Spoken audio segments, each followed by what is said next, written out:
আমি নাকি প্রতি বছর বছর বাচ্চা পয়দা করি। আচ্ছা, এরকম কথা মানুষ বলে কীভাবে? আমার ব্লগ হলে কি মানুষ দেখে না? আমার 4টা বাচ্চা হয়েছে। আমি কয়টা বাচ্চার ভিডিও ইউটিউবে দিয়েছি।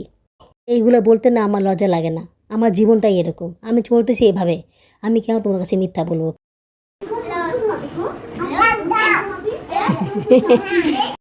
আমি হারাতে চাই না। আমি তোমাদের মাঝে বেঁচে থাকতে চাই। মানুষের জীবনটা ফুলের মতো না, কাঁটা থাকবেই। প্রত্যেকটা মেয়েরাই তাদের স্বামীকে ভালোবাসে। তাদের স্বামীর নামে ভালো কিছু বলতে চায়, ভালো কিছু শোনাতে চায়, গর্ব করে বলতে চায়। কিন্তু আফসোস, আমার কপাল, আমার ভাগ্য, আমার নিয়তি, আমি আমার হাজবেন্ডের নামে ভালো কোনো কথা বলতে পারি না। কারো হক কেউ মেরে খেতে পারে না। যার ভাগে যেটা আছে সে সেটা পাবেই। শত চেষ্টা করেও সেটাকে লঙ্ঘানো যাবে না। আলহামদুলিল্লাহ, আল্লাহ পাক আমার দিকে এতটুকু হলে মুখ ফিরে তাকিয়েছেন। কিন্তু অনেক মানুষের হিংসা হয়, জ্বলে, ওদের খুব জ্বলে। মাঝে মধ্যে মনে হয় আমি হয়তোবা সংসারের কাজগুলো করতে পারবো না, হয়তোবা আমি বিছানায় পড়ে থাকবো। খাবার দুজু নেয়া, দুধু খাবার নেয়া।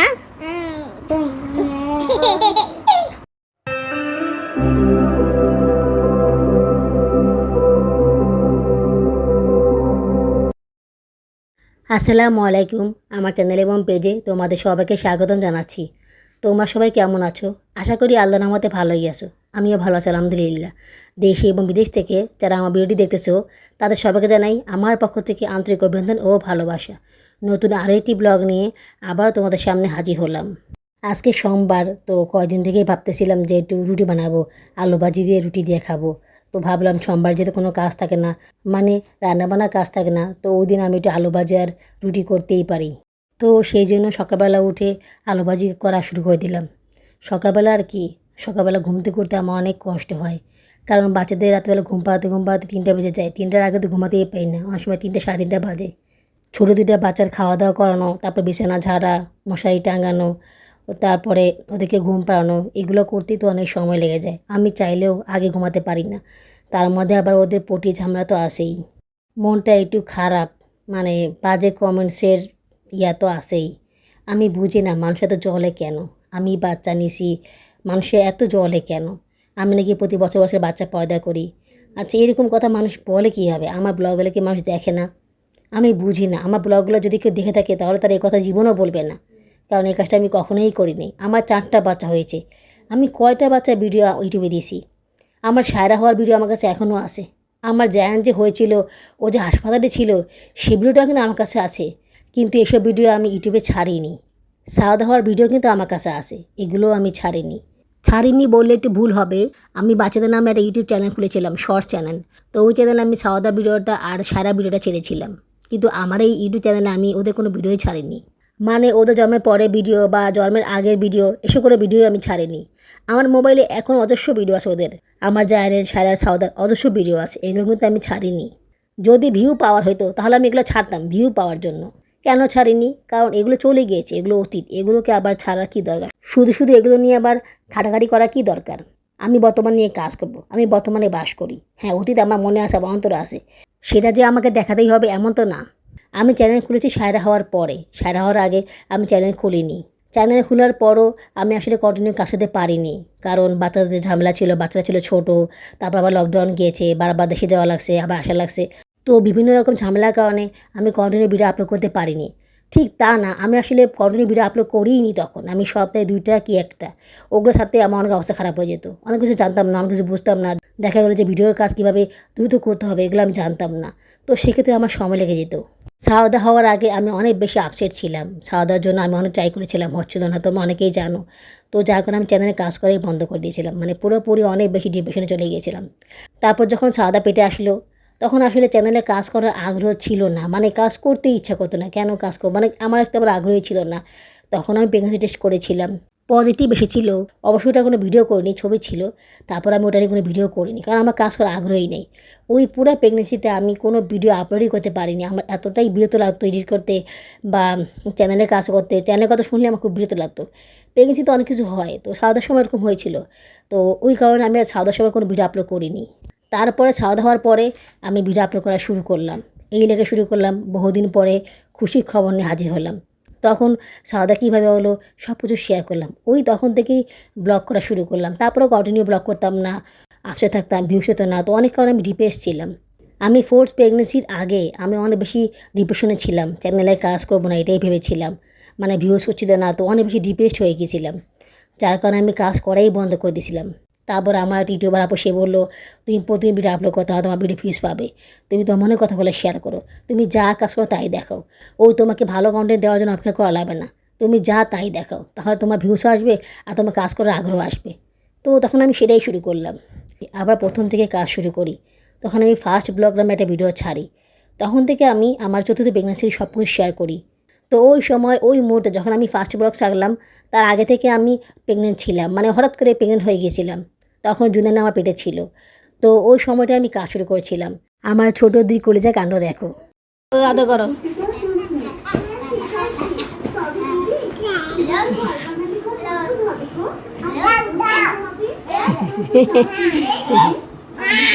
তুই সর যা। দেখেছো সাউদা কি করে, ও আদর করবে শুধু, আর কাউকে আদর করতে দিবে না। ও জুনানাকে অনেক বেশি ভালোবাসে, তবে ও মারেও, খুব বেশি মারে না, মাঝে মধ্যে মারে। জায়ান্ট সারা যেভাবে মারামারি করতো বা জায়ান্ট যেভাবে সারাকে মারতো ওইভাবে করে মারে না, খুব কম মারে। সেই প্রসঙ্গে আসি, তখন আমি প্রেগনেন্ট ছিলাম, ফোর্থ প্রেগনেন্সি। তো ওই সময় আমার জীবনে সবচেয়ে বড় একটা বিষয়, ওইটা আমি শেয়ার না করে কীভাবে কী করি বলো।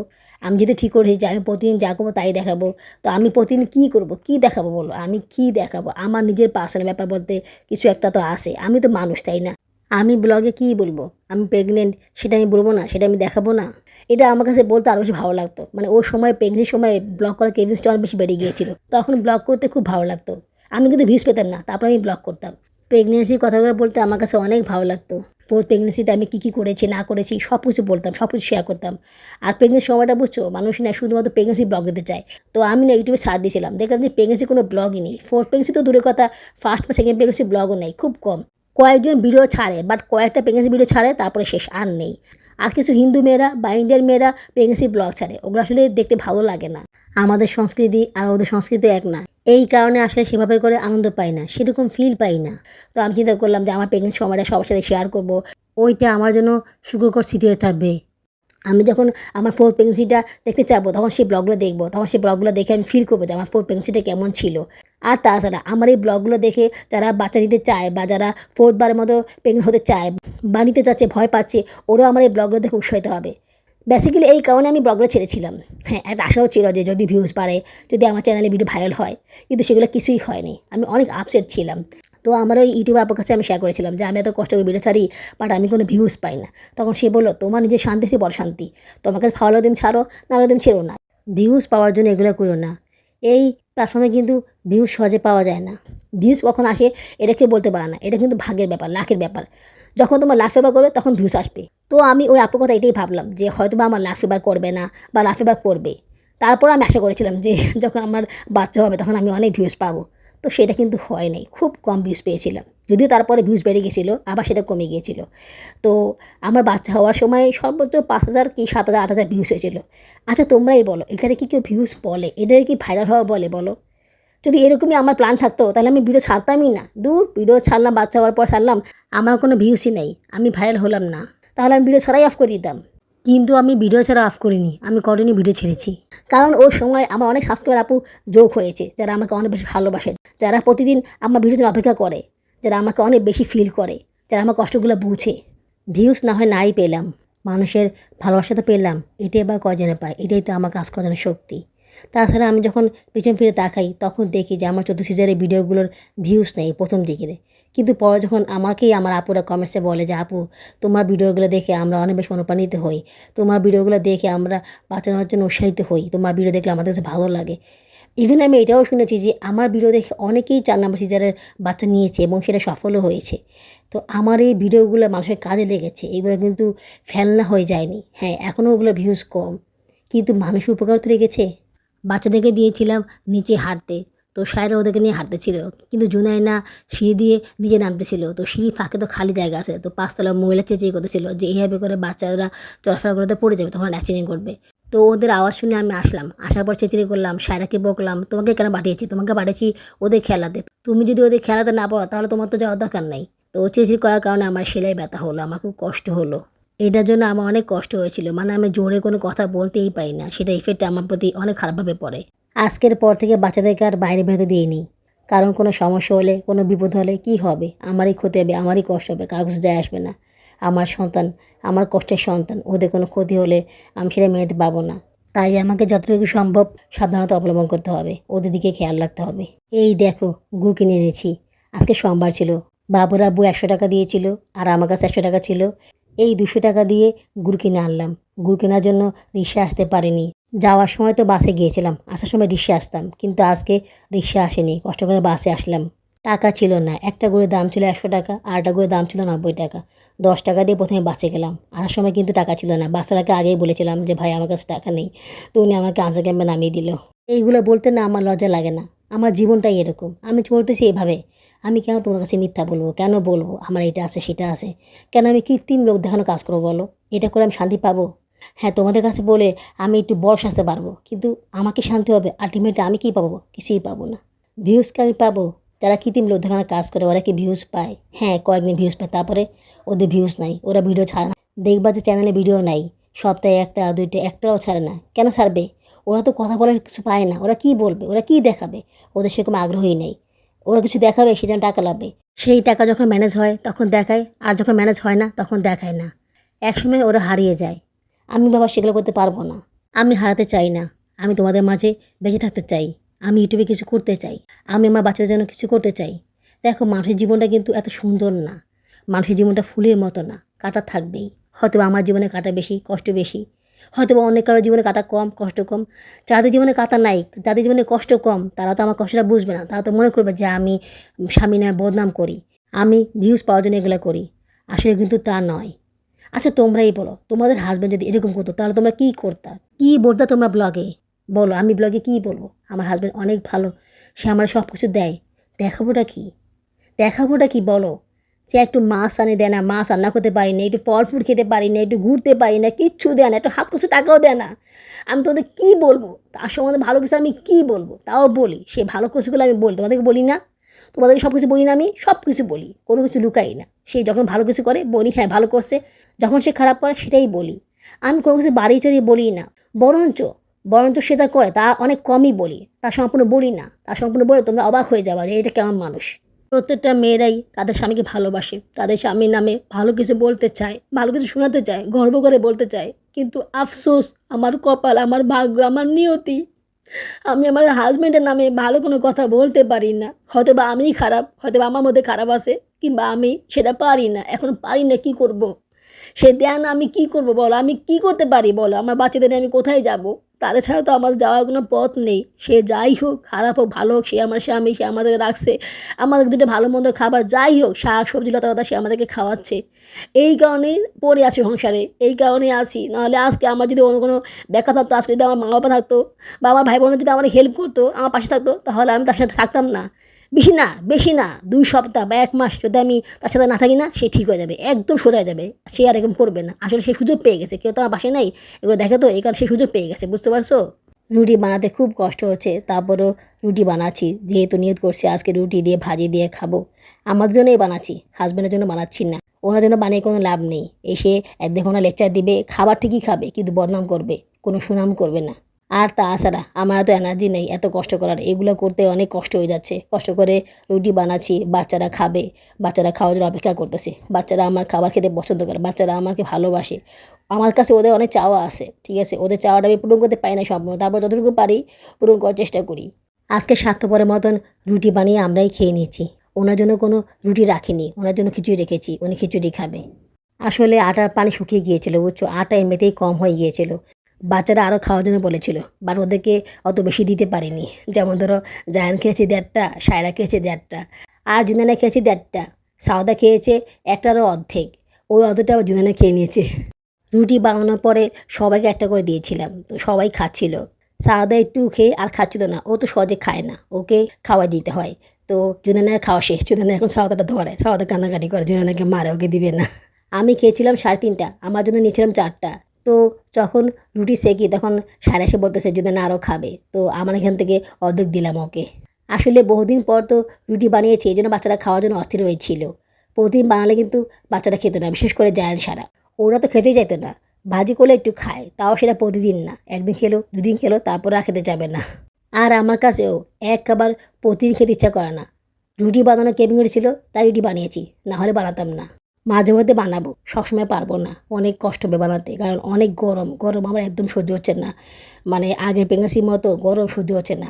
ইদানিং আমি প্রতিদিন ২ বার করে গোসল করি, একবার দুপুরের সময় আর একবার রাত্রেবেলা শোয়ার আগে। মানে ২ বার গোসল করি, কালকে রাতে গোসল করেছি। আমার সাথে আমার ২ মেয়েকে গোসল করিয়ে দিই, ওদেরও একই অবস্থা, গরম সহ্য হয় না। যখন ওরা পেটে ছিল সাও দেওয়ার জন্য না, ওদের সময় আমার খুব গরম লেগেছিল, এই কারণে আমি সকাল রাতেরবেলা গোসল করতাম। তো তখন কোনো সমস্যা হয়নি, এই কারণে ওদেরকে গোসল করে দিই। ওদের কাছে অনেক ভালো লাগে, শান্তিতে ঘুমাতে পারে। তোমরা হয়তো বা খেয়াল করবে যে আমি পরোটা বানাইনি, পরোটা খাওয়ার ক্রেভিং চলে গিয়েছে। সেই যে পরোটা খাওয়ার ক্রেভিং উঠেছিল সাউথ পেট থাকতে, মানে এত পরোটা খেয়েছি যে পরোটা ক্রেভিং আর শেষ হচ্ছিল না। তো এই পরোটা ক্রেভিং শেষ হলো, এখন আর পরোটা খেতে ইচ্ছা করে না, এখন রুটি খেতে ইচ্ছা করে, তাও সবসময় না, মাঝে মধ্যে একটু একটু। ভালোই হয়েছে পরোটার ক্রেভিং শেষ হয়ে গিয়েছে। তাতে যে অবস্থা, খেতে পাই না, খেতে অনেক কষ্ট হয়। এত কষ্ট করে এত সময় নিয়ে খাওয়া। আপুরা, অনেক কথা বলে ফেললাম, তোমরা কি লাইক করেছো নাকি চুপটি করে বসে আছো এখনো লাইক করোনি? আপুরা প্লিজ একটা লাইক করে দিও। লাইক করে দিলে কাজ করার উৎসাহ অনেকগুণ বেড়ে যায়। আর যদি খুব বেশি ভালো থাকে তাহলে আমার এই ছোট চ্যানেলকে সাবস্ক্রাইব করে আপন করে নিও। ভিডিওটি সম্পূর্ণ দেখার পর একটা কমেন্টস করে দিও, তোমাদের একটা কমেন্টস আমাকে কাজ করার জন্য অনেক বেশি অনুপ্রাণিত করে। তাই অবশ্যই অবশ্যই অবশ্যই কমেন্টস করবে, ভুলে যেও না কিন্তু। আজকে যে ভিউস নিয়ে এতগুলো কথা বললাম, এগুলোর সম্বন্ধে তোমাদের মতামতটা কী, সেগুলো আমাকে কমেন্টসে বলবে। আমি জানি যারা আমাকে ভালোবাসে তারা আমাকে অনেক বেশি সাপোর্ট করে, আমাকে বুঝে, কখনো তারা আমাকে নিয়ে বাজে কমেন্টস করে না। কিন্তু সবাই তো একরকম না, হাতের পাশের মধ্যে সমান না। আমার কথা হচ্ছে, আমার ব্লগ না দেখেই টাইটেল পড়েই ফরফরাইয়া এসে একটা কমেন্টস করলেই হলো। একটা মানুষ সম্বন্ধে খুব সহজেই চাষ করে ফেলে টাইটেলটা পড়ে। আরে বাবা, ভিতরে যাও, দেখো সে কী বলছে, তার জীবন কাহিনী শুনো। এত যদি তোমার জাজ করার ইচ্ছা, তাহলে তাকে দেখো, তাকে বুঝো, তার ব্লগগুলো দেখো, তারপর তুমি বলো। তারপর যদি তোমার বলতে মনে চায় বলো। আমি শিওর আমার ব্লগগুলো যা দেবে তাদের এইসব কথা মন থেকে আসবে না, তারা চাইলেও সে কথা বলতে পারবে না, কারণ আমার ব্লগগুলো অনেক কষ্টের, অনেক স্ট্রাগল করার ব্লগ। আমি যেমন তোমার ব্লগ করি না, যে ব্লগগুলো দেখলে মানুষের ভিতরে কোনো ফিল হবে না, কোনো ইমোশন হবে না, এরকম ব্লগ আমি করি না। এখন আসি পঞ্চম প্রেগনেন্সির বেলায়, যেটা মানুষ বলে যে আমি বছর বছর বাচ্চা পয়দা করি। পঞ্চম প্রেগনেন্সিটা আমি চাইনি, এটা হয়ে গেছে, কী কারণে হয়েছে সব কিছুই বলেছি। এখন এটা নিয়ে মানুষ কথা বলতেই পারে, অস্বাভাবিক কিছু না, বাট এটা বলতে পারে না যে আমি বছর বছর ইচ্ছা করে বাচ্চা পয়দা করি ভিউজ পাওয়ার জন্য। এটা আসলে অনেক বেশি মিন হয়ে যায়। আমি প্রেগনেন্ট মহিলা, এসব কথা শুনলে আমার কাছে অনেক খারাপ লাগে, অনেক বেশি কষ্ট লাগে আমার কাছে। যদি আমি ভিউজ পাইতাম তাহলেও মানতাম। দেখো আমার ভিডিওগুলোতে ভিউজ কেমন আসছে, ১,০০০, ১,৫০০, ৬০০, ৮০০, এগুলো কোনো ভিউজ হলে বলো? এই ভিউজ দিয়ে কি আমি কিছু করতে পারবো বলো? কিচ্ছু করতে পারবো না আমি। এই ভিউজ দিয়ে আমি ১ টাকা আর্ন করতে পারবো না। এই ভিউজ করে আমি যদি প্রতিদিন ২,০০০ করে ভিউজ পাই তাও পাবো না। ৫,০০০ ভিউজ বা ১০,০০০ ভিউজ পেলে আমি হয়তো বা কিছু টাকা আর্ন করতে পারবো, তাও প্রতি মাসে না, ৩ মাস পর ৪ মাস পর আর্ন করতে পারবো যদি আমি এরকম ভিউজ পাই। তার মানে ভাবো কত কষ্ট টাকা পয়সা আর্ন করা। মানুষ ভাবে তার ভিউজ বাড়তেছে সে অনেক টাকা পেয়ে যাবে, সে অনেক বড় ইউটিউবার হয়ে যাবে। না, এত সহজ না, সব কিছু এত সহজ না। পঞ্চমবারের মধ্যে প্রেগনেন্ট হওয়ার পরে আমি কোনো ভিডিও ছাড়িনি, ভেবেছিলাম ৩ মাস পরে ছাড়বো। তো এই কারণে আমি কিছু ভিডিও তৈরি করে রেখেছিলাম। আমার খুব শখ ছিল যে প্রেগনেন্সিতে সেই ভিডিওটা লাইভ করে দেখানো, যেটা আমি কখনোই পারিনি। তো সেই ইচ্ছাটা আমি পূরণ করেছি। আমি যখন পঞ্চম প্রেগনেন্সি ভিডিও ছাড়বো প্রথম, তখন কিন্তু আমি ভাবিনি যে আমার ভিউজ হবে, কারণ আমি এটাই ভেবেছিলাম যে আমার ভিউজ হবে না, হয়তো বা ২০০ থেকে ৩০০ হবে, ৪০০ হবে, এরকম হবে, এর বেশি হবে না। কারণ ফোর্থ প্রেগনেন্সিতে আমার ভিউজ হয়নি। তখন অবশ্যই আমার সাবস্ক্রাইবার সেভাবে ছিল না, আমার ভিডিও মানুষ কম দেখতো, তারপর আমি সেরকম ভিউজ পাইনি। তো এবারও আমি খুব বেশি আশা করিনি। কিন্তু যখন দেখলাম যে আমার এই ভিডিওতে ভিউজ বাড়তেছে, মানে আগের তুলনায় অনেক বেশি ভিউজ বাড়তেছে, ভিউসের পরিমাণটা আমার যে এক্সপেকটেশন তার থেকে বেড়ে গেছে, তখন আমি অনেক খুশি হয়ে গেছিলাম। আলহামদুলিল্লাহ, আল্লাহ পাক আমার দিকে এতটুকু হলে মুখ ফিরে তাকিয়েছেন। কিন্তু অনেক মানুষের হিংসা হয়, জলে, ওদের খুব জলে। যারা এসব কমেন্টস করে না, ওরা কিন্তু আসলে সাধারণ ভিউয়ার্স না, ওরা কিন্তু ব্লগার, বুঝছো? তোমরা কিছু মনে করো না, অনেক ব্লগাররাই আছে আইডি চেঞ্জ করে এরকম কমেন্টস করে, বাজে বাজে কমেন্টস করে। ওদের সমস্যা আমার প্রেগনেন্সিতে না, ওদের সমস্যা আমার ভিউসে, আমার ভিউজ বেড়েছে, এটাই ওদের সমস্যা, ওদের প্রবলেম, ওদের হিংসা, ওদের চলে, ওদের প্রচুর জলে। ওরা তো কিছু করতে পারে না, ওদের চ্যানেল তো উন্নতি হয় না, ওরা ডিপ্রেস থাকে, এই কারণে এসব কমেন্টস করে। আমি কিন্তু কখনো এসব কমেন্টস করি না। আমি দেখি অনেক চ্যানেল অনেক উন্নতি করতেছে, আমি অনেক খুশি হই, অনেক খুশি হই যে না, ঠিক আছে, বেচারা কষ্ট করতেছে, সে এখন সাফল্যের মুখ দেখতেছে।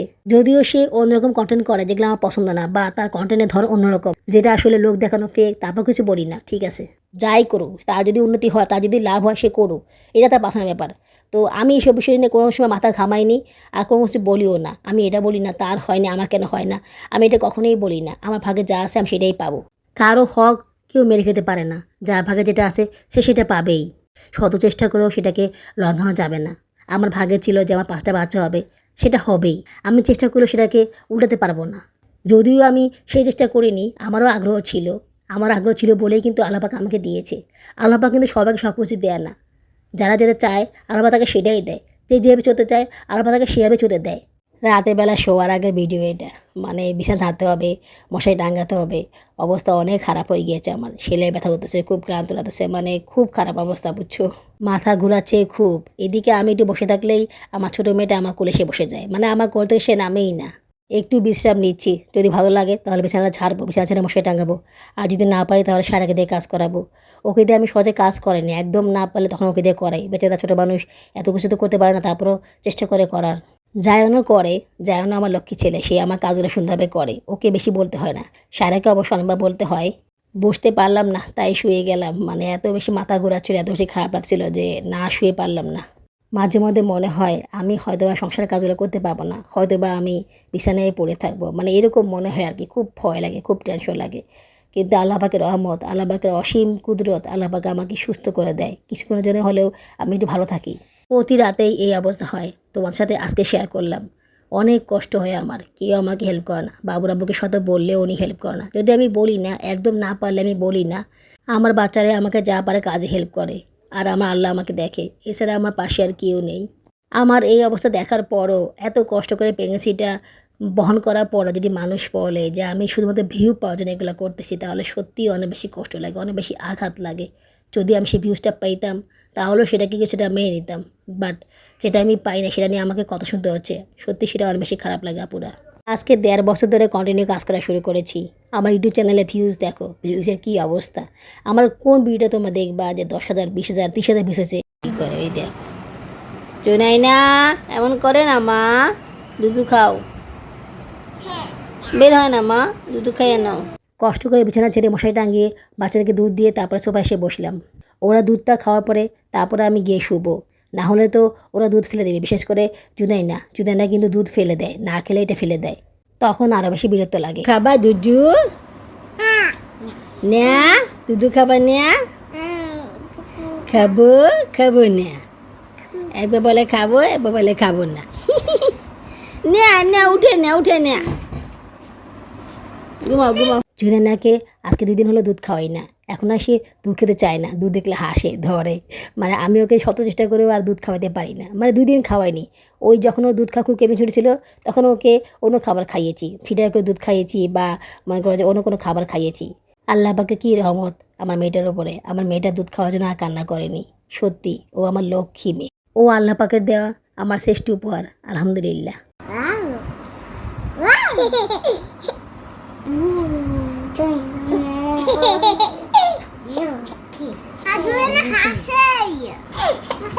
সব না তুমি চৌ। ওই দেখো রাত 2টা বেজে গেছে, ওদের ঘুমে কোনো খবর নেই। ছোটোটা দেখছো কেমন ফুফের মেজাজ আছে, আর বড়টাও কম যায় না। দুধ মুখে নিয়ে সে চলে আসতেছে, সেও ঘুমাচ্ছে না। মানে লাইট না বন্ধ করলে, ছোটোটাকে ঘুম না বাড়ালে, বড়টাকে নিয়ে না ঘুমালে ও ঘুমাবে না। এরকম করতে হতেই 3টা 7:30 বেজে যায়। তার আগে তো আমি ঘুমাতেই পারি না। যদি খুব বেশি পায়ে ব্যথা করে বা সেলাই ব্যথা করে বা আমার অনেক কষ্ট হয়, তখন সায়রাকে বলি ঘুম পাড়িয়ে দিতে। তো সায়রা জুনিয়রকে ঘুম পাড়িয়ে দেয়। কথা বলতে বলতে ব্লগটা কখন শেষ হয়ে গেল টেরই পেলাম না। আজ এইটুকুই, আগামী ব্লগে দেখা হবে। আল্লাহ হাফেজ।